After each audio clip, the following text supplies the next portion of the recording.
So it's been a great trip. We are back in Paris. We fly home tomorrow.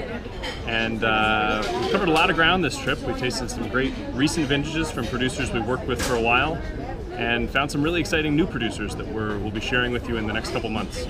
And as you can see, it finally appears we have tasted enough wine. We started this trip in the south, in the towns in and around Châteauneuf-du-Pape and in the crescent of towns across the valley.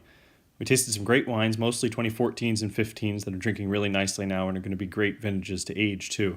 We spent a wonderful morning in the Languedoc with Blandine Chauchat at the Mas Foulaquier, but mostly stayed up around Châteauneuf-du-Pape and Séguret and Gigondas and the towns in the area. The weather was wonderful the whole time we were there, and we ate most of our meals outside and really enjoyed the southern French air. We spent a day driving up through the northern Rhône, through Crozes-Hermitage and Saint-Joseph and Côte-Rôtie, and finally caught some sun in Côte-Rôtie, which had been a problem in the past, and it's really a dramatic place and a wonderful place to find some photographs. And then we finally drove up to Burgundy, where we spent the rest of the trip. We centered ourselves in Beaune, which is an old town right in the center of Burgundy, halfway between the Côte de Beaune and the Côte de Nuits. And we had a really wonderful time. We tasted some in Beaujolais in the beginning and in the Mâconnais in the south of Burgundy. We took a trip up to Chablis, where we saw some of the hail problems they've had this year and frost problems, but tasted some great 2014s and 15s from them.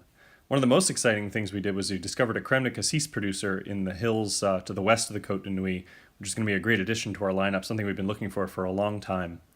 We did a lot of barrel tastings of the 2015s and 14s and some bottle tastings as well. These are two really good vintages in Burgundy. The 14s are going to be kind of overshadowed by the 15s, which have gotten all this press. But they're not a vintage to skip. The reds in particular are nice and juicy, and the whites, which have gotten some good press, are really excellent. They have lots of richness, great acidity. Really a classic white Burgundy vintage, and one that's going to drink well for quite a while. At the end of the trip, we had a wonderful visit from the Chevalier de Tastavin, the Boston chapter. Michel Gros took us out into his vines in the Clos Vougeot, and then had a great tasting down in his cellar. On our last night in Burgundy, we joined the Chevalier de Tastavin for a wonderful dinner at the Clos Vougeot. This is a beautifully preserved 12th century chateau right in the heart of the Côte de Nuits, and we had a wonderful 9-course dinner with wine and 600 Chevalier from around the world that lasted very late into the night. It was really a wonderful way to cap off the trip. So that's it, our final post for this summer's tasting trip. We've enjoyed putting these videos together, and we're hoping to do a few more when we get back. Santé. Santé.